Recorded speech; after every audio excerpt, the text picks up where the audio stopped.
السلام عليكم ورحمة الله وبركاته. ازيكم يا حبايبي؟ عاملين ايه؟ تعالوا النهاردة نعمل مع بعض كفتة الرز بطريقة بسيطة وخطيرة وطعمها احلى كمان من اللي بتعملها عند الجزار، وبطريقة موفرة وطريقة اقتصادية. عندي اول حاجة كيلو رز نقعته من بالليل، وقمت الصبحية طحنته بالمطحنة. وعندي هنا ربع كيلو لحمة، يعني هي اكتر من ربع كيلو شوية.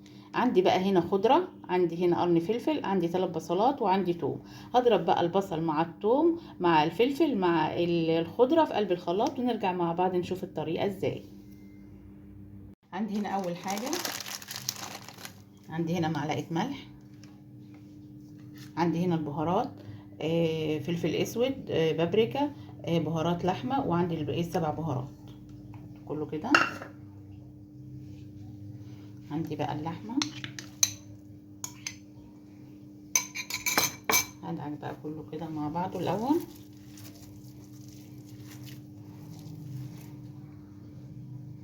عندي هنا الخليط اهوت اللي ضربته في الخلاط شويه بشويه، ما تكتريش.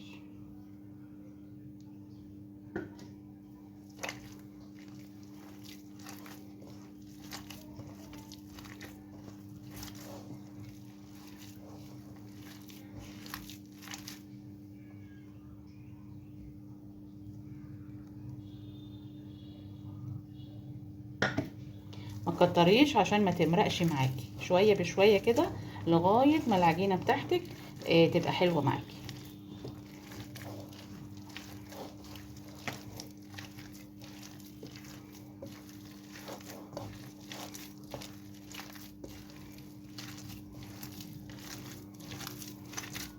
هتعملي منها بقى كميه كده وتعينيها في قلب الفريزر في اكياس.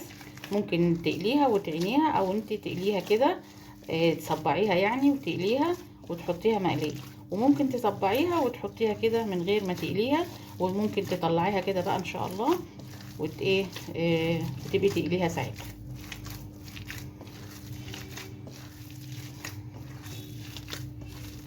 هي محتاجه شويه رز كده.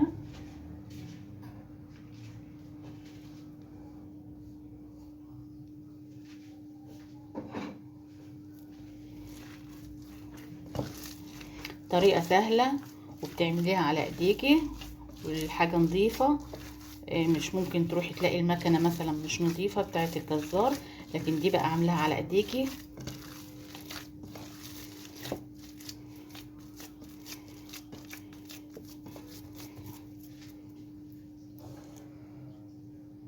بقى هنا تكه في الكفته. عندي هنا حته دهن كده بشرتها، هتخلي الكفته طعمها روعه، حاجه كده ما تتخيليش، حاجه جميله وخطيره. ده بقى كده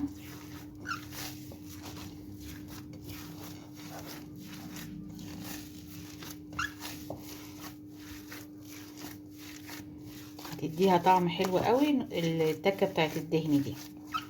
ممكن تجيبي بقى نص كيلو دهن كده، ولما تيجي مثلا تعملي كفتة الحاتي، تعملي كفتة ببطاطس، تحطي منها شوية، هتخلي لك طعم الكفتة بتوديها في حتة تانية خالص. يلا بقى نصبع مع بعض. انا بقى عملت الكمية دي كلها، وباقي عندي دي كمان. انا بقى هشيلها دي كده في الفريزر، هسيبها شوية لغاية ما تتجمد، وبعدين احطها في اكياس عشان ما تاخدش مكان واسع في الفريزر. تابعوني بقى واعملوا لي لايك واشتركوا في القناة، وبألف هنا، والسلام عليكم ورحمة الله وبركاته.